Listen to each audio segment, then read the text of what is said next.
Hello students, welcome back to Vigyan Academy. तो आज हम डिस्कस करने वाले हैं एक साइंस का वेरी इंपॉर्टेंट टॉपिक, केमिस्ट्री से है, the laws of chemical combinations and your physical and chemical changes, also chemical equations. ठीक है, तो चलिए एक एक करके देखते हैं। सबसे पहला law that we will discuss is the law of conservation of mass. ठीक है, now what does law of conservation of mass mean? अगर आप इस एग्जांपल को ध्यान से देखेंगे तो यहाँ पे एक रिएक्शन दिया गया है कि मान लीजिए आपके पास लकड़ी है, वुडन लॉग 30 kg का। ठीक है, और आग है आपके पास, यहाँ पे जो भी गैसेस वगैरह है आग में, वो आपका 1 kg दे रहा है वेट। अब आपने वुडन लॉग को आग में जला दिया, आग में जो भी गैसेस वगैरह थे, हीट था, उसके साथ वुडन लॉग का रिएक्शन हो गया। उसके बाद आपको स्मोक मिला और एशेस मिले। ठीक है, जलने के बाद, लकड़ी जलने के बाद आपको क्या मिलेगी? You will get ashes of the wood and you will get some smoke along with that. अब एक चीज नोटिस कीजिए, आपके पास रिएक्शन के पहले लकड़ी था कितना? 30 kg। आग कितना था? 1 kg, गैसेस वगैरह मिला के। ठीक है, तो टोटल कितना हो गया आपका? रिएक्शन के पहले यू हैव 31 kgs। ठीक है, और रिएक्शन के बाद अब आपके पास एशेस है 28 और स्मोक है 3। 28 plus 3 is again 31। So what I am trying to say here कि देखो, रिएक्शन के पहले रिएक्टेंट्स का जो टोटल मास होता है, रिएक्शन के बाद हमें उन रिएक्टेंट से जो भी प्रोडक्ट मिलेगा, सारे प्रोडक्ट्स का मास ऐड करके जो टोटल मास होगा, it will be the same as the mass of the reactants. It means कि अगर हमें केमिकल रिएक्शन करवाते हैं, केमिकल रिएक्शन में जो सारे रिएक्टेंट्स का मास होगा मिला के लेफ्ट हैंड साइड में, that will be equal to the total mass of the products on the right hand side. ठीक है, यहाँ पे एक केमिकल एग्जांपल भी है। अब यहाँ पे आप देखिए CH2 CH4 plus 2O2 give CO2 plus 2H2। यहाँ पे देखो लेफ्ट हैंड साइड में कार्बन कितने हैं? There is one carbon, C। How many hydrogens are there on the left hand side? H4, there are four hydrogens. How many oxygens are there on the left hand side? 2O2, 2 into 2, there are four oxygens on the left hand side. Right hand side पे देखिए, right hand side में आपके पास carbon कितना है? एक। Oxygen कितना है? CO2 में 2 ऑक्सीजन है, H2O में 2O, इधर 2 है। टोटल ऑक्सीजन आपके पास 4 है। And hydrogen how many do you have? 2H2, you have 4 hydrogen here. तो यहां पे भी हमें देखने को मिल रहा है कि लेफ्ट हैंड साइड में एक कार्बन है, राइट हैंड पे एक कार्बन है। लेफ्ट हैंड में 4 हाइड्रोजन है, लेफ्ट हैंड में 4, सॉरी, राइट हैंड में 4 हाइड्रोजन है। लेफ्ट हैंड में 4 ऑक्सीजन है, राइट हैंड में again we have 4 oxygen. Now what does this mean? कि the total mass that was there in the reaction before the reaction happened, reaction होने के बाद भी the total mass has remained the same. हाँ, हो सकता है कि कॉम्पोजिशन बदल गया होगा, चीजों चीजों का जो केमिकल कॉम्पोजिशन है वो बदल गया होगा, क्योंकि पहले आपके पास मीथेन था और ऑक्सीजन था, अभी कार्बन डाइऑक्साइड और वाटर बन चुका है। The chemical composition is change, no doubt. Chemical reaction है, केमिकल कॉम्पोजिशन तो चेंज होगा ही, लेकिन फिर भी रिएक्शन के राइट हैंड और लेफ्ट हैंड पे टोटल मास अब भी सेम है। Next we have the law of constant definite proportions. Now what does constant definite proportions mean? Example ले लेते हैं, एक एग्जाम्पल ले लेते हैं से H2O। ठीक है, हाइड्रोजन का मास होता है 1, ऑक्सीजन का मास होता है 16। ठीक है, अब देखिए हाइड्रोजन कितने हैं यहाँ पे? There are 2 hydrogen. So you, hydrogen का टोटल मास कितना हुआ H2O में? हाइड्रोजन का टोटल मास हो गया 2 into 1, 2। ऑक्सीजन कितना है? There is only one oxygen in H2O, oxygen is 16। अगर अब आप दोनों का रेशियो निकालोगे, हाइड्रोजन इज टू ऑक्सीजन का क्वांटिटी का रेशियो अगर निकालोगे, तो ये आपको आ जाएगा 2:16। 2:16 को सिंप्लीफाई करोगे तो वो आ जाएगा 1:8 काट के। ठीक है, अब एक चीज नोटिस करो, यहां वाटर में क्या हो रहा है? In the water molecule, for 1 gram of hydrogen you have 8 grams of oxygen. ऐसा तो नहीं है कि 1 ग्राम हाइड्रोजन के लिए 8 नहीं होके वो 9 ग्राम ऑक्सीजन भी हो सकता है, 1 ग्राम हाइड्रोजन के लिए वो 8 नहीं होके वो 6 ग्राम ऑक्सीजन भी हो सकता है। Have you ever heard of something like this? No. Have you ever seen something like H2O की जगह ये बन गया H2O4? वाटर का फॉर्मूला कभी H2O4 बनेगा क्या? नहीं। Waters formula will always be H2O। Water का फॉर्मूला कभी H2O3 बन जाएगा क्या आउट ऑफ नोवेयर? नहीं, पॉसिबल नहीं है ये। बिकॉज इसका मतलब क्या है कि जो प्रोपोर्शन है मिक्सिंग का, कि एक हाइड्रोजन के लिए 8 ऑक्सीजन होगा, this proportion is true for all water molecules. हमारे इस यूनिवर्स में जितने वाटर मॉलिक्यूल्स हैं, जितने भी H2O molecules, in all the molecules for 1 gram of hydrogen there is 8 gram of oxygen. 1:8 ratio में आते हैं। ये जो प्रोपोर्शन है ये एक फिक्स प्रोपोर्शन है।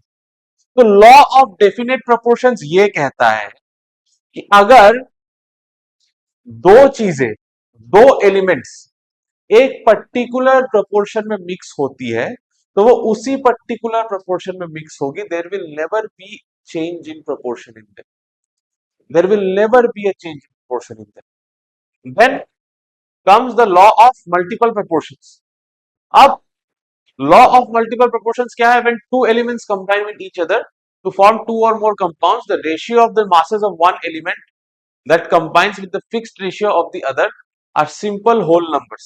इसका मतलब है लॉ ऑफ मल्टीपल प्रोपोर्शंस ये कहता है कि जब भी एक केमिकल रिएक्शन होगा और दो एलिमेंट साथ में कंबाइन होंगी, तो कॉम्बिनेशन का रेशियो हमेशा होल नंबर्स में ही रहेगा। फॉर एग्जाम्पल यहां पे देख लो, CO, carbon monoxide CO, for 1 carbon there is 1 oxygen 1:1। Carbon dioxide, CO2, एक कार्बन के लिए 2 ऑक्सीजन है, ठीक है? तो एक कार्बन के लिए 2 ऑक्सीजन, रेशियो हो गया 1:2। बट कभी ऐसा कुछ देखा है CO 2.5 या C.5O2? ऐसा तो कुछ है नहीं। डेसिमल में कभी बैलेंसिया नंबर देखा है? नहीं। इसका मतलब ये है कि जब भी केमिकल कॉम्बिनेशन होगा, तो जब भी ये मॉलिक्यूल साथ में जुड़ेंगे, इनका जुड़ने का रेशियो हमेशा होल नंबर में रहेगा। That is the law of multiple proportions. Here are some questions that we have here, ठीक है? The first question is who propose the law of conservation of mass?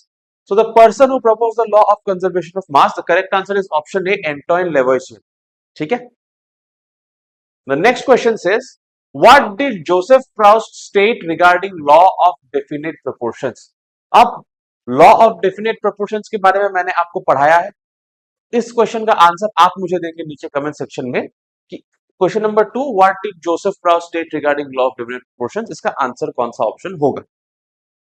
And the last question is, what did Dalton propose? Now John Dalton was a scientist. John Dalton proposed the Avogadro's law, ठीक है? John Dalton proposed the Avogadro's law. Now coming to chemical reactions, एक एक करके let's look at some chemical reactions. Now look at the first reaction here, magnesium plus oxygen gas. Now यहां पे हो क्या रहा है? आप सॉलिड मैग्नीशियम ले रहे हो, we are taking a stripe of magnesium, solid magnesium लिया और सॉलिड मैग्नीशियम का रिएक्शन करवा दिया ऑक्सीजन गैस के साथ। अब एक चीज याद रखना, ऑक्सीजन में किसी भी चीज का रिएक्शन करवाओगे तो वो चीज जल जाता है। Oxygen is the thing which is required for combustion. Actually आप देखोगे, अगर कभी गॉड फॉरबिड बट किसी के बॉडी में अगर आग लग गई तो उसको चादर में लपेट दिया जाता है। उससे क्या होता है, अगर आपकी बॉडी में आग लग जाए और आपको चादर से लपेट दिया जाए, तो बॉडी में जो ऑक्सीजन आ रहा है बाहर से, वो ऑक्सीजन का सप्लाई रुक जाता है और बिना ऑक्सीजन के कंबशन नहीं होता, आग नहीं जल पाता, आप बच जाते, ठीक है? Now what happened here is that कि मैग्नीशियम को लेके जला दिया। अब जलाने से किस चीज के साथ रिएक्शन होगा? As I said, combustion requires oxygen. तो मैग्नीशियम को जैसे ही जला दिया, मैग्नीशियम रिएक्टेड विद ऑक्सीजन, और मैग्नीशियम ऑक्सीजन गैस के साथ रिएक्ट करके क्या फॉर्म करेगा? Magnesium oxide. It forms magnesium oxide. अब यहां पे आप एक बात मैं कहना चाहूंगा, ये रिएक्शन देखो, यहां पे तो छोटी चीजें हैं, मैग्नीशियम एंड ऑक्सीजन, दो अलग अलग छोटी चीजें हैं, और दोनों को मिला के you got a more complex and bigger item known as magnesium oxide. what is happening here, that two simple things, magnesium and oxygen, are coming together, they are combining together to form a more complex item known as magnesium oxide. इस type के reaction को बोला जाता है, इस type के reaction को बोला जाता है कॉम्बिनेशन रिएक्शन। अब नाम से पता चल रहा है इस टाइप के रिएक्शन को कॉम्बिनेशन रिएक्शन क्यों बोला जाता है। कॉम्बिनेशन मतलब क्या, दो चीजों का जुड़ जाना। और इस रिएक्शन में हो क्या रहा है, दो छोटे यूनिट्स, दो इंडिविजुअल यूनिट्स साथ में कंबाइन होकर एक बड़ा और मोर कॉम्प्लेक्स यूनिट बना रहे हैं। That is why such reactions are known as combination reactions, where two or more simple things come react with each other and they form one bigger more complex thing। ठीक है,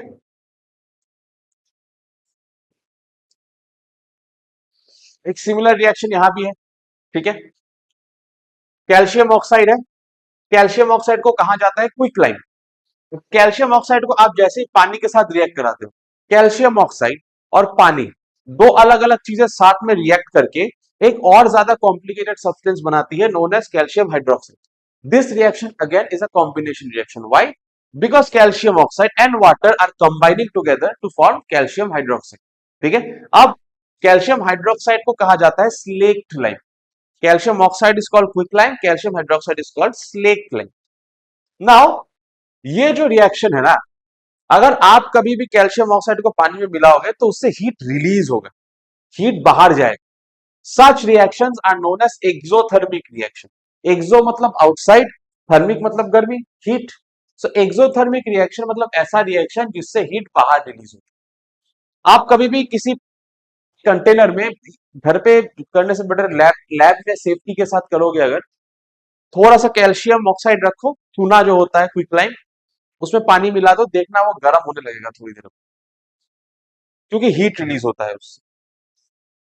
the reaction is given here, lime water का carbon dioxide के साथ reaction भी है इसके बाद। अब स्लेट लाइम, कैल्शियम हाइड्रोक्साइड, इसको लाइम वाटर भी बोला जाता है। स्लेट लाइम और calcium hydroxide is also known as lime water. अब लाइम वाटर को अगर आप कार्बन डाइऑक्साइड के साथ रिएक्ट करोगे, then you will get calcium carbonate, along with that you will get water। अब हमने कॉम्बिनेशन रिएक्शन तो देख लिया। कॉम्बिनेशन रिएक्शन के बाद now let's look at a different type of reaction known as decomposition reaction. Decomposition reaction क्या है? Decomposition reaction is the exact opposite of combination reaction. Combination reaction में क्या हो रहा था? Two simple things were combining together to form a more complex item, right? There was a combination. Decomposition is the exact opposite of combination. Decomposition means breakdown. What was happening in combination reaction? Two or more simpler chemicals were combining together to form a more complex chemical. But in decomposition, you have the exact opposite. Decomposition में one complex chemical will break down to form two or more simpler chemicals. Example देके रखा है CaCO3, calcium carbonate, which is also known as limestone। अगर आप limestone को heat करोगे, then limestone और calcium carbonate breaks down to form calcium oxide and carbon dioxide separately। तो यहां पे क्या हो रहा है? Calcium carbonate, it's a single complex chemical compound। This chemical compound is breaking down because of heat. It is breaking down to form two smaller and simpler items called calcium oxide and carbon dioxide। So this is just the opposite of combination reaction. Very easy to understand। यहां पे एक और example है। अगर हम lead nitrate को heat करेंगे, lead nitrate एक सिंगल कॉम्प्लिकेटेड आइटम है, इसको हीट करेंगे सो इट विल डिकम्पोज और break down to form two separate simpler items, lead oxide and nitrogen dioxide।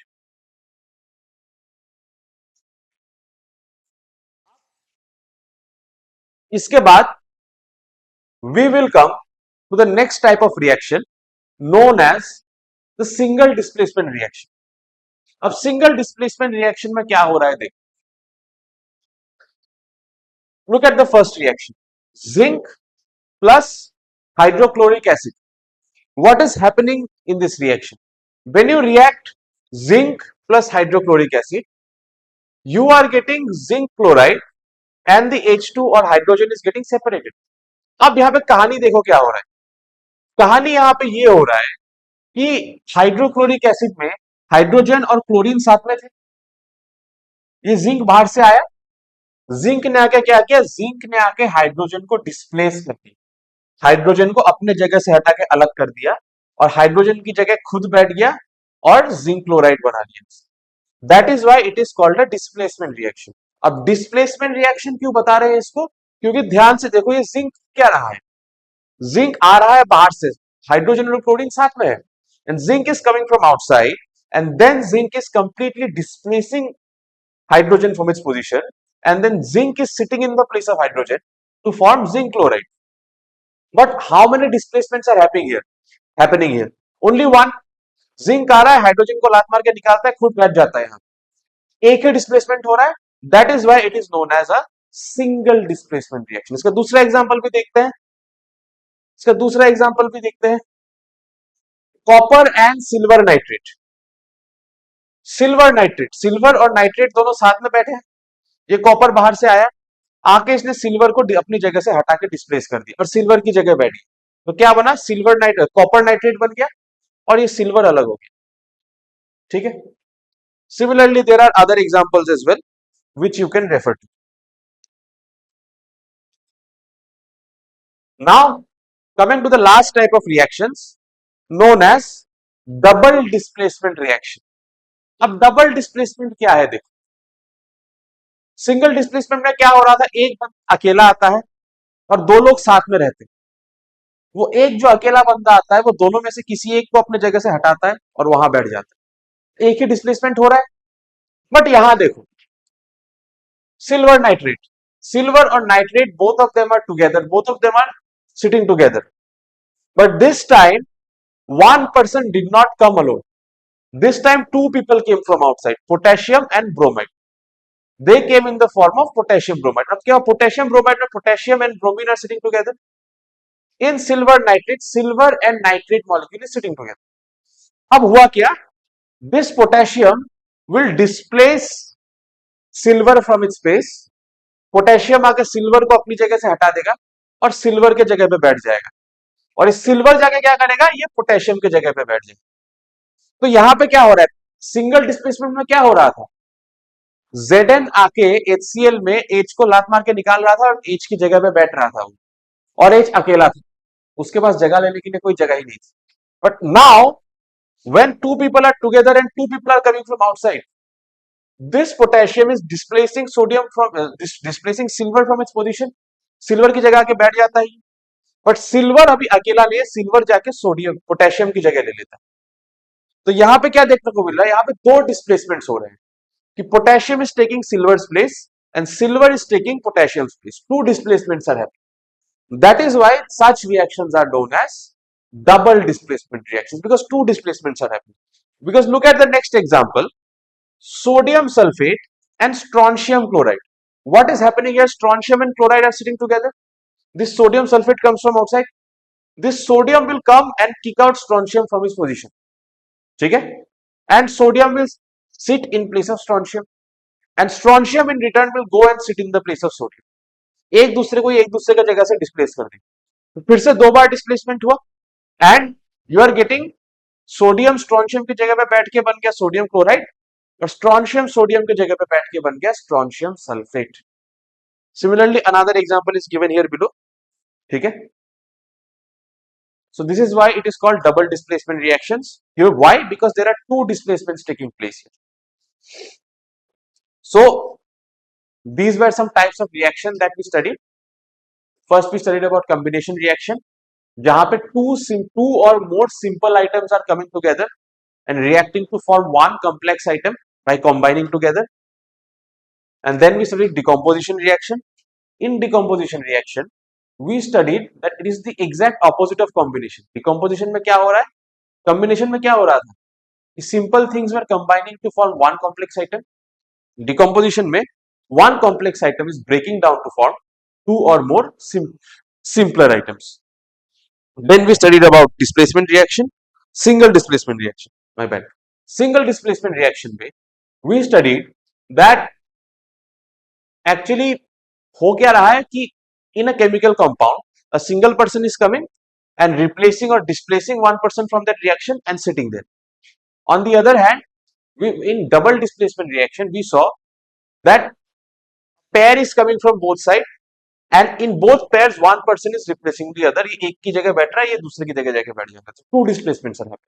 That is why it is called a double displacement reaction. We also studied the laws of chemical combination, the law of conservation of mass, जिसमें ये कहा गया है कि reaction के पहले जो reactants है, reactants का total mass on the left hand side is equal to the total mass of the products on the right hand side after the reaction. ठीक है, रिएक्शन में मास कभी तबाह नहीं हो सकता, neither can mass be created in a reaction. Whatever mass was there before the reaction, the same mass will stay after the reaction is maybe in a different form or in a different chemical combination, but the mass will remain the same. We studied the law of definite proportions, in which we studied that in a particular chemical compound or molecule, two things they combine always in the same proportion. जैसे H2O में hydrogen and oxygen they always combine in 1:8 ratio. Similarly, if I go into other compounds as well, you will see कि उन compounds का ratio हमें, क्योंकि water का formula हमेशा H2O ही रहेगा, वही same ratio रहेगा. कभी ऐसा तो होगा नहीं कि वो water H2O से H2O3 या H3O बन जाएगा. That is a different chemical compound. That's a different thing. Then we studied the law of multiple proportions. Multiple proportions में हमने ये देखा कि जब भी reaction होता है तो अलग अलग एलिमेंट्स के जब मॉलिक्यूल्स कंबाइन होते हैं साथ में, these molecules they always combine in a whole number ratio, 1:2, 2:3, 3:5, 1:5, 1:, always whole number ratio. कभी भी डेसिमल या फ्रैक्शन में नहीं आएगा कि 1.5:2.5 या 3:0.5, ऐसा रेशियो कभी नहीं आने. ठीक है, so I hope this session was helpful for all of you. ठीक है, because watching this video I think you will be able to clear up the very basic foundation that you need to know further complex chemistry. I hope this was helpful. I hope it was a good session. ठीक है, so happy preparation, happy time preparing. Be disciplined, eat healthy, sleep adequate 8 hours every day. Don't deprive yourself of sleep, क्योंकि अगर नींद कम होगी तो पढ़ाई ढंग से नहीं होगी, दिमाग खराब हो जाएगा. ठीक है, keep yourself in a disciplined routine and all the best. Thank you, goodbye, जय हिंद.